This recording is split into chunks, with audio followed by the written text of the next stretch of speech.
Buenas noches a todos, gracias por estar aquí con nosotros. Es una bendición siempre que nos congregamos con la finalidad de compartir la Escritura, de leer la palabra de Dios, de caminar en ella, de meditar en los fundamentos de la ley de Dios. Muchas gracias por estar aquí, muchas gracias por acompañarnos. ¿Verdad? Hemos estado caminando, hablando sobre la educación en los tiempos de los patriarcas, cuando los hombres, claro, caminaban y de alguna forma transferían el conocimiento o la revelación a las generaciones que les seguían. Así que gracias por acompañarnos. Vamos a continuar con este tema, la educación en los tiempos del exilio, ¿verdad? Y recordando un poquito sobre esto, realmente Israel fue llevado cautivo por su rebelión contra Dios. Luego Judá también porque rechazó la palabra de Dios. Así que Judá fue llevada cautiva durante 70 años a Babilonia, en el año 586 al año 516 a.C. Y también, ¿verdad?, la nación de Israel fue llevada cautiva en el 603 a.C. Joacim expresó su desprecio de la palabra de Dios quemando el rollo sagrado que el profeta le había enviado para que corrigiera su mal camino y se volviera a Dios. Jeremías 36, 1 al 32. Leamos este capítulo completo. Aconteció en el 4.º año de Joacim, hijo de Josías, rey de Judá, que vino esta palabra de Jehová a Jeremías diciendo: Toma un rollo del libro y escribe en él todas las palabras que te he hablado contra Israel y contra Judá y contra todas las naciones desde el día en que comencé a hablar, desde los días de Josías hasta hoy. Quizás oiga la casa de Judá todo el mal que yo pienso hacerles, y se arrepienta cada uno de su mal camino. Yo perdonaré su maldad y su pecado.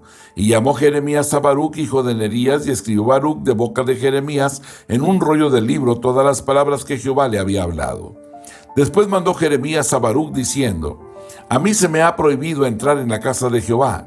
Entra tú pues y lee de este rollo que escribiste de mi boca las palabras de Jehová a los oídos del pueblo en la casa de Jehová el día del ayuno, y las leerás también a oídos de todos los de Judá que vienen de sus ciudades. Quizás llegue la oración de ellos a la presencia de Jehová y se vuelva cada uno de su mal camino, porque grande es el furor y la ira que ha expresado Jehová contra este pueblo. Y Baruc, hijo de Nerías, hizo conforme a todas las cosas que le mandó Jeremías, profeta, leyendo en el libro las palabras de Jehová en la casa de Jehová. Y aconteció en el año 5 de Joacim, hijo de Josías, rey de Judá, en el mes 9, que promulgaron ayuno en la presencia de Jehová a todo el pueblo que venía de las ciudades de Judá a Jerusalén. Y Baruc leyó en el libro las palabras de Jeremías en la casa de Jehová, en el aposento de Gemarías, hijo de Safán, escriba, en el atrio de arriba, a la entrada de la puerta nueva de la casa de Jehová, a oídos del pueblo. Y Micaías, hijo de Gemarías, hijo de Safán, habiendo oído del libro todas las palabras de Jehová, descendió a la casa del rey, al aposento del secretario, y aquí que todos los príncipes estaban ahí sentados, esto es, Elisama, secretario de Laía, hijo de Semaías, Elnatán, hijo de Acbor, Gemarías, hijo de Safán, Sedequías, hijo de Ananías, y todos los príncipes. Y les contó Micaías todas las palabras que había oído cuando Baruc leyó en el libro a oídos del pueblo. Entonces enviaron todos los príncipes a Jehudí, hijo de Netanías, hijo de Selemías, hijo de Cusi, para que dijese a Baruc: Toma el rollo en el que leíste a oídos del pueblo y ven. Y Baruc, hijo de Nerías, tomó el rollo en su mano y vino a ellos. Y le dijeron: Siéntate ahora y lea a nosotros. Y se lo leyó y se lo llevó Baruc. Cuando oyeron que todas aquellas palabras, cada uno se volvía espantado a su compañero, y dijeron a Baruc: Sin duda contaremos al rey todas estas palabras. Preguntaron luego a Baruc diciendo: Cuéntanos ahora cómo escribiste de boca de Jeremías todas estas palabras. Y Baruc les dijo: Él me dictaba de su boca todas estas palabras y yo escribía con tinta en el libro. Entonces dijeron los príncipes a Baruc: Ve y escóndete tú y Jeremías, y nadie sepa dónde estáis. Y entraron a donde estaba el rey, al atrio, habiendo depositado el rollo en el aposento de Elisama, secretario, y contaron a oídos del rey todas estas palabras. Y envió el rey a Jehudí, a que tomase el rollo, el cual lo tomó del aposento de Elisama, secretario, y leyó en él Jehudí a oídos del rey, y a oídos de todos los príncipes que junto al rey estaban. Y el rey estaba en la casa de invierno en el mes noveno, y había un brasero ardiendo delante de él. Cuando Jehudí había leído 3 o 4 planas, lo rasgó el rey con un cortaplumas de escriba, y lo echó en el fuego que había en el brasero, hasta que todo el rollo se consumió sobre el fuego que en el brasero había. Y no tuvieron temor ni rasgaron sus vestidos el rey y todos sus siervos que oyeron todas estas palabras. Y aunque el Natán y Delaía y Gemarías rogaron al rey que no quemase aquel rollo, no los quiso oír. También mandó el rey a Jeramael, hijo de Amelec, a Seraías, hijo de Azriel, y a Selemías, hijo de Abdel, para que prendiesen a Baruc el escribiente y al profeta Jeremías. Pero Jehová los escondió. Y vino palabra de Jehová a Jeremías después que el rey quemó el rollo, las palabras que Baruc había escrito de boca de Jeremías, diciendo: vuelve a tomar otro rollo y escribe en él todas las palabras primeras que estaban en el primer rollo que quemó Joacim, rey de Judá. Y dirás a Joacim, rey de Judá: así ha dicho Jehová, tú quemaste este rollo diciendo: ¿por qué escribiste en él diciendo: de cierto vendrá el rey de Babilonia y destruirá esta tierra y hará que no queden en ella ni hombre ni animales? Por tanto, así ha dicho Jehová acerca de Joacim, rey de Judá: no tendrá quien se siente sobre el trono de David, y su cuerpo será echado al calor del día y al hielo de la noche. Y castigaré su maldad en él, y en su descendencia, y en sus siervos, y traeré sobre ellos y sobre los moradores de Jerusalén y sobre los varones de Judá todo el mal que les he anunciado, y no escucharon. Y tomó Jeremías otro rollo y lo dio a Baruc, hijo de Nerías, escriba, y escribió en él de boca de Jeremías todas las palabras del libro que quemó en el fuego Joacim, rey de Judá. Y aún fueron añadidas sobre ellas muchas otras palabras semejantes. Junto con las sinagogas se fue desarrollando un grupo de líderes religiosos que se llamaron los escribas. Ellos copiaban la ley de Dios, la interpretaban y también la enseñaban. En esta época, Isaías, Jeremías, Daniel y Ezequiel son ya los profetas. Son los hombres inspirados de la educación y la cultura hebrea. Después del posexilio, después del exilio, en el 516 a.C., hasta Jesucristo, todos estos hombres habían aprendido su lección. Y Dios tuvo misericordia de Judá en Babilonia. Bajo el periodo de varios reyes y emperadores, empezaron a volver a su patria en grandes grupos. El retorno del desierto cambia el carácter del pueblo y también a la misma vez su educación. Los personajes destacados de esta época son Esdras y también a la misma vez Nehemías. Nehemías como gobernador y Esdras como sacerdote y como escriba. Se juntan todos los adultos, hombres y mujeres de todos los que podían entender, y Esdras lee en voz alta la palabra de Dios desde la madrugada hasta el mediodía.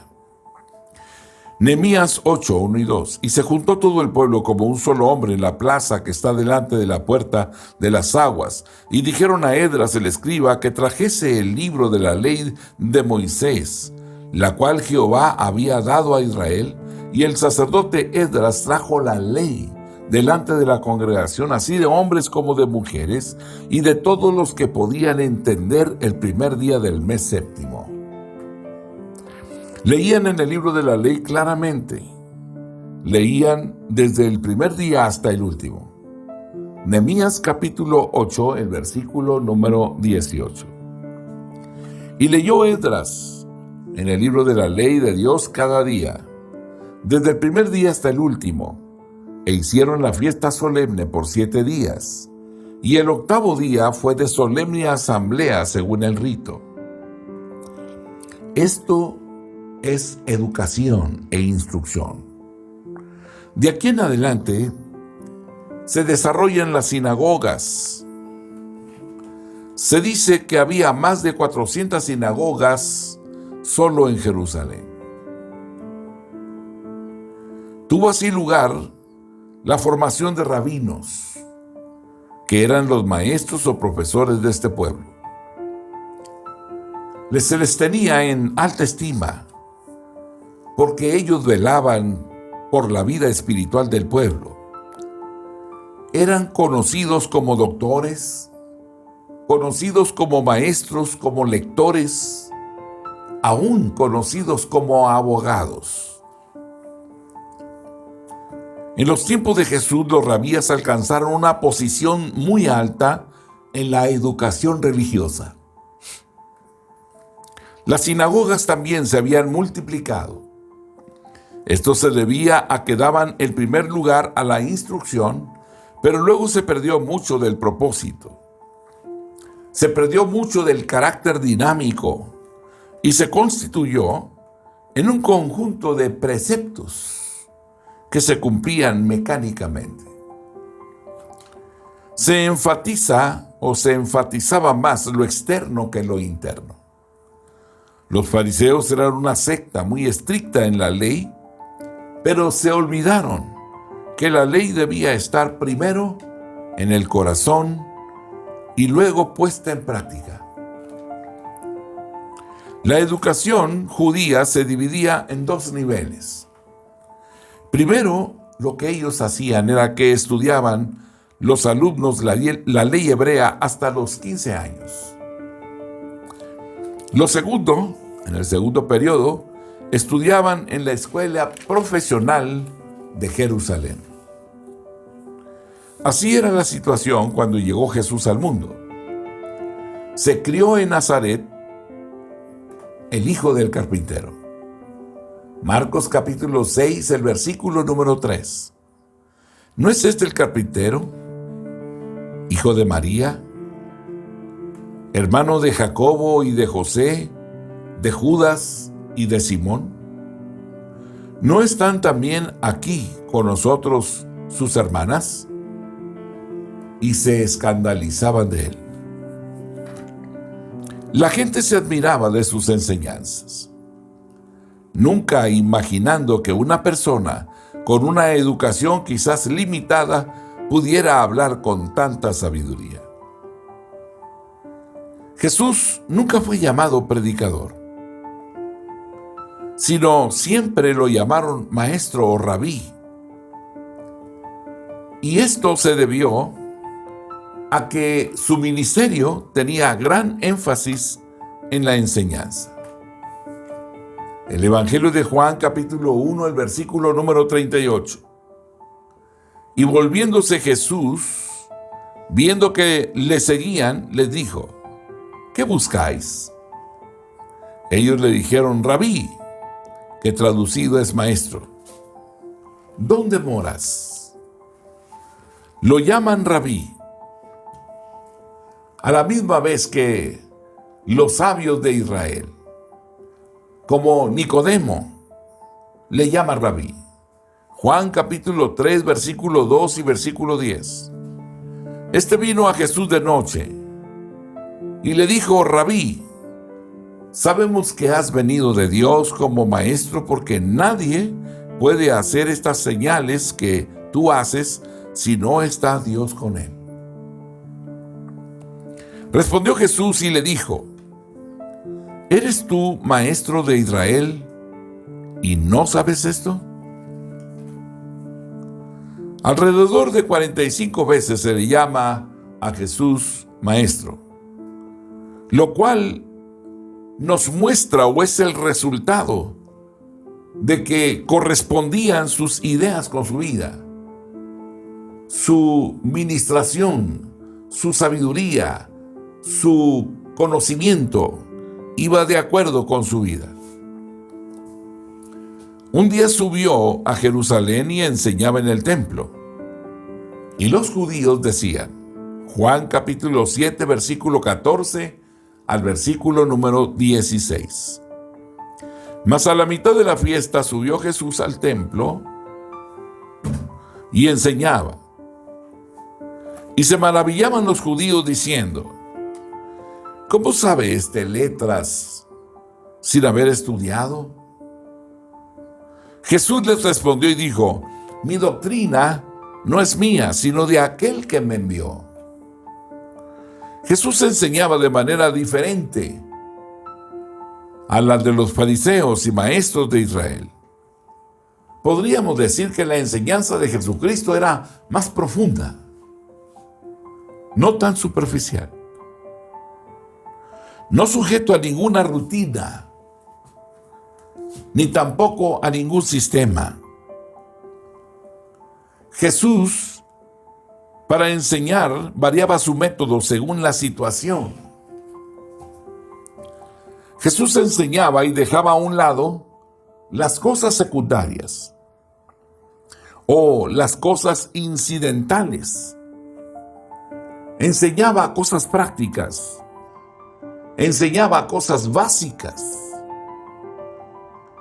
enseñaba en diferentes lugares, no solo en las sinagogas, sino enseñaba en un barco, a la orilla del mar de Galilea, a la orilla de un pozo, en una casa, en un monte, con una multitud, andando por los caminos. Toda ocasión era una oportunidad para enseñar. Y a esto se refiere cuando el Señor hace esa referencia. Las enseñarás a tus hijos y a los hijos de tus hijos. Cuando te levantes, cuando te acuestes, cuando andes en el camino. Está hablando realmente de toda ocasión donde debemos de aprovechar la oportunidad para enseñarles. Jesús no fue un maestro monótono. Él variaba sus métodos. Usaba preguntas y respuestas. Él usaba también como un método las conferencias, las historias, como las parábolas. Usaba las conversaciones, también las discusiones. Usaba las dramatizaciones. Él usaba el lenguaje figurado, a la misma vez también que las analogías y las comparaciones. Lo que alarmó a los rabíes fue su abandono del tradicionalismo basado en el sistema de conferencias en la sinagoga. Se valía de toda cosa imaginable, de técnicas de enseñanza para facilitar el proceso de la comunicación. ¿De qué forma transferir el conocimiento de una forma profunda que se grabe en la mente y en el corazón de los escuchas? Es interesante tomar en cuenta que Jesús, al escoger a sus discípulos, no tuvo en mente las condiciones que tenían, sino sus futuras posibilidades. Él pudo percibir lo que llegarían a ser como el resultado de una enseñanza adecuada y el poder del Espíritu Santo. Podemos observar a Jesús en esa actitud humilde para levantar a un niño, acercarlo a Él. Mientras algunos consideraban que los niños carecían de importancia, Jesús puso mucho énfasis en el valor de los niños. Y Él dijo que deberíamos tener las características de un niño. En el tiempo de los apóstoles, Jesús se fue al cielo y dejó en mano de sus discípulos la tarea de continuar la obra que Él había comenzado. Los discípulos no tenían una educación formal, Pero en la experiencia del Pentecostés, con el Espíritu Santo, fueron capacitados con un poder sobrenatural para obrar maravillas y enseñar con la autoridad de Jesucristo. Y es Jesús el que les da este mandato en Mateo capítulo 28, versículos número 19 y 20. Y les dice: por tanto, id y haced discípulos a todas las naciones, bautizándolos en el nombre del Padre y del Hijo y del Espíritu Santo, enseñándoles que guarden todas las cosas que os he mandado. Y he aquí, yo estoy con vosotros todos los días hasta el fin del mundo. Amén. El hacer discípulos era enseñanza en una forma completa. Así desarrollaron un ministerio de enseñanza en el templo. Hechos capítulo 5, versículo 21 y versículo 25.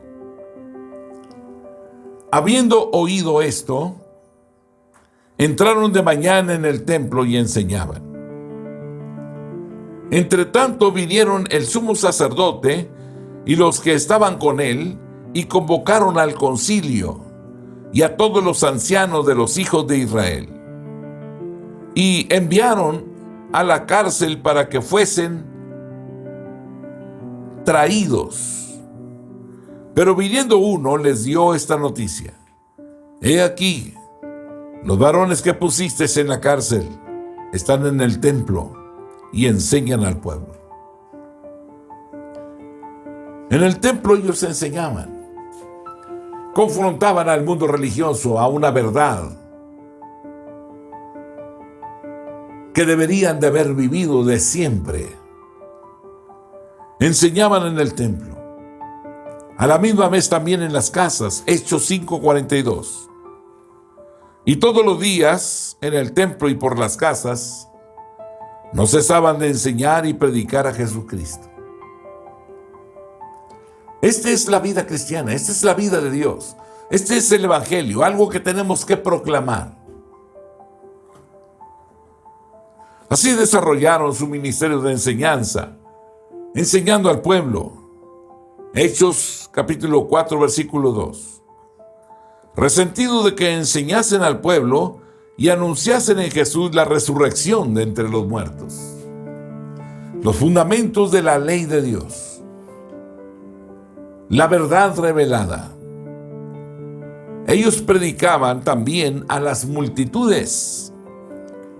Hechos capítulo 11, el versículo número 26.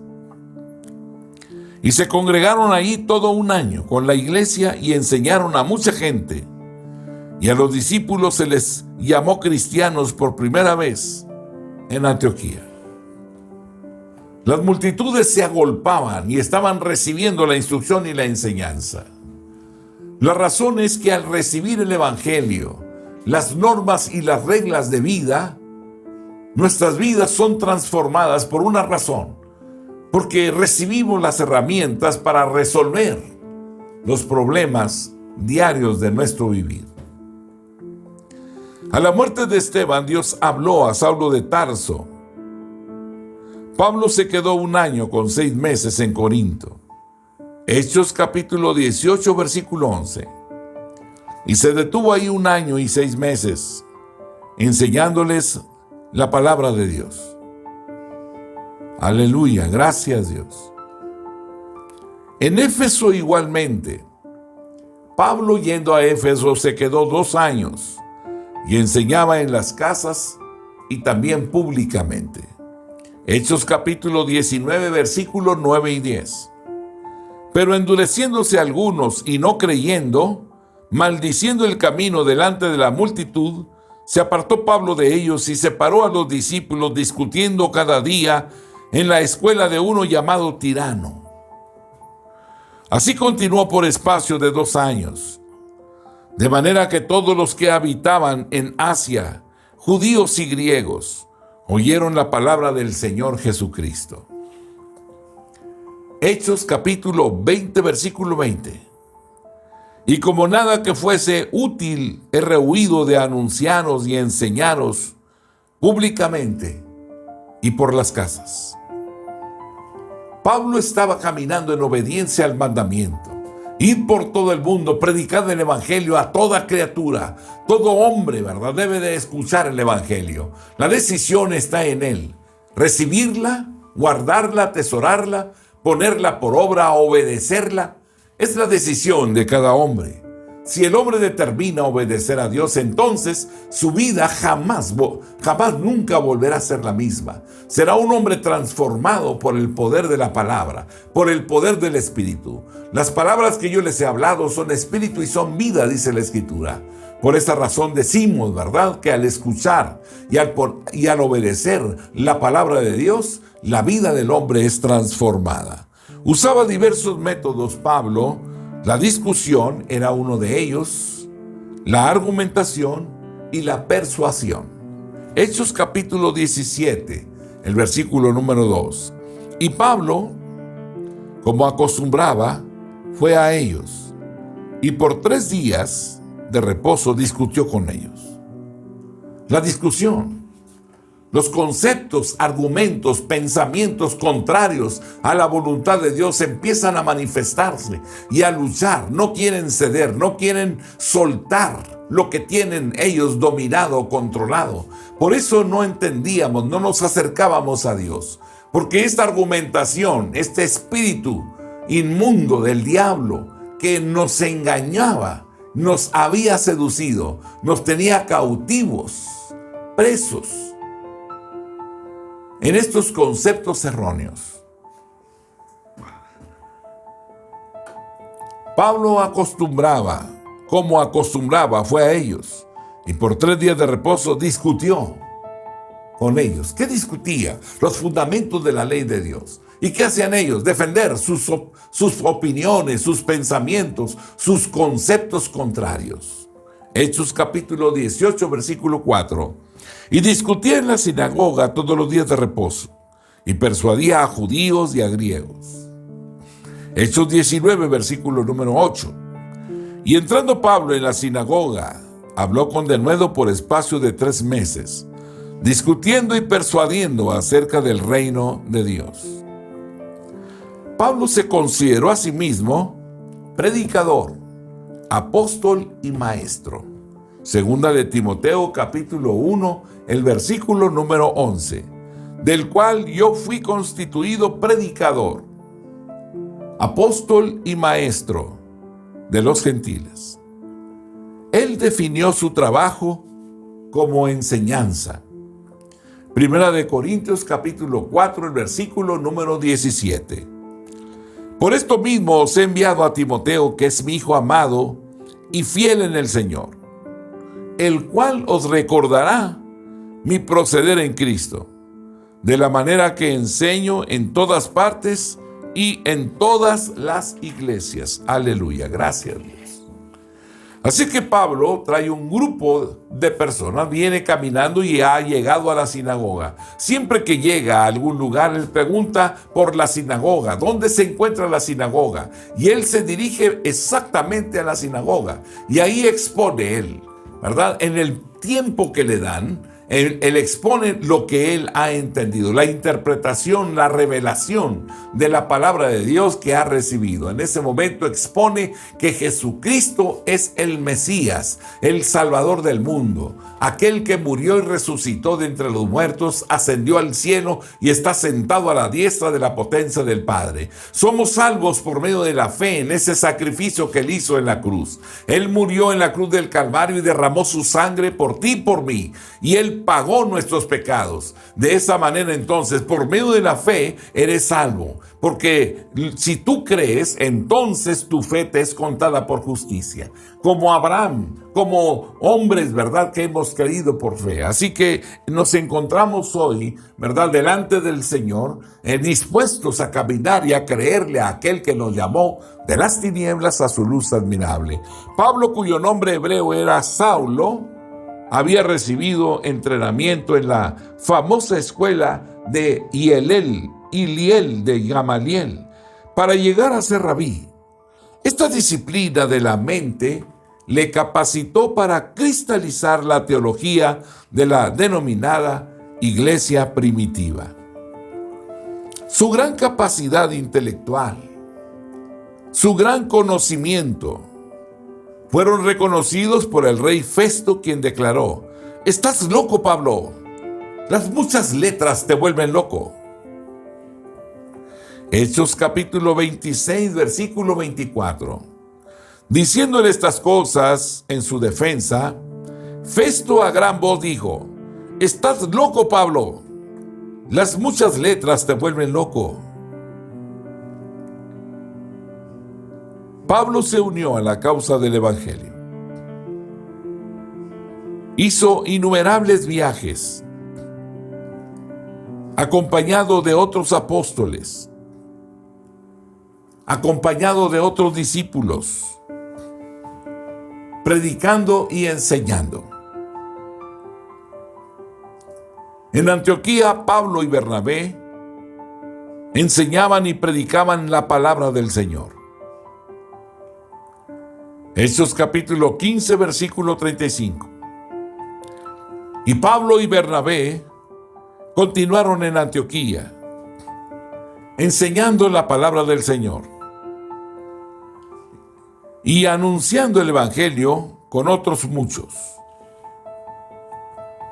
Luego de levantar iglesias en Asia Menor,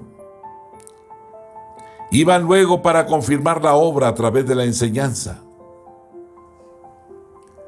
En la administración de la iglesia, Pablo reconoció a los maestros como un grupo especial de líderes cristianos. Primera de Corintios capítulo 12, el versículo 8.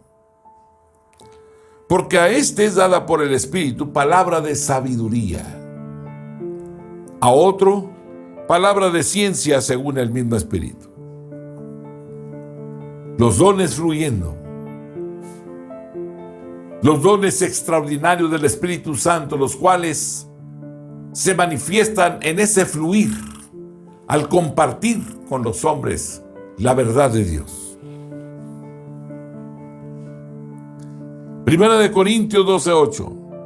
Porque a este es dada por el Espíritu palabra de sabiduría, a otro palabra de ciencia, según el mismo Espíritu. Pablo tuvo gran impacto, porque no solo enseñaba, sino preparaba a otros para enseñar. Segunda de Timoteo capítulo 2, el versículo 2. Lo que has oído de mí ante muchos testigos, esto encarga a hombres fieles, que sean idóneos para enseñar también a otros. Esto es como una cadena de enseñanza, la cual llegó a ser muy efectiva en la iglesia primitiva. Por el crecimiento de la iglesia cristiana del primer siglo, hubo necesidad de mucha enseñanza, la cual llegó a ser muy efectiva. Pablo desarrolló una lucha heroica por un cristianismo universal y no legalista. Debido a esto, se convirtieron al Evangelio no solo judíos, sino también gentiles, quienes no habían recibido ninguna enseñanza religiosa desde su niñez. Vemos realmente el trayecto o la línea a través de la cual se comenzó a dar el equipamiento a través de la enseñanza. Desde que Dios llamó a Abraham, Dios había manifestado que Abraham sería el hombre escogido por una razón. Porque yo sé, dijo Dios en Génesis 18:19, porque yo sé que mandará a sus hijos y a su casa después de sí, que guarden el camino de Jehová haciendo justicia y juicio, para que haga venir Jehová sobre Abraham lo que ha hablado acerca de él. Va a mandar a sus hijos. Les va a decir: no se aparten del camino. Permanezcan en Dios. Levanten su cabeza. Vamos en un trayecto tal para tomar posesión de la tierra y glorificar al Eterno. El Espíritu de Dios se derramará sobre toda carne. Todo ojo lo verá. Falta un poco más para verlo cara a cara tal y como Él es.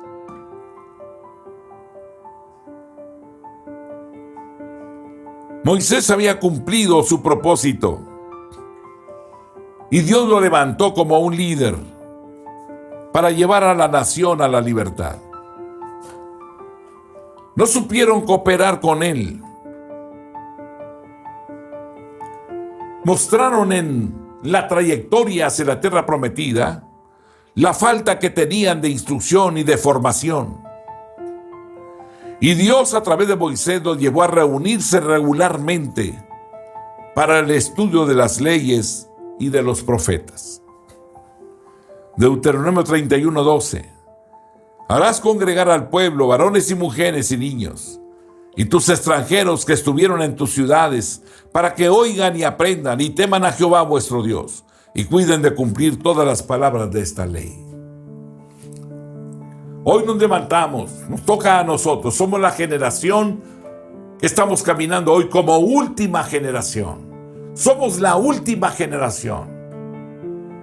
Y esta última generación es la generación de fe.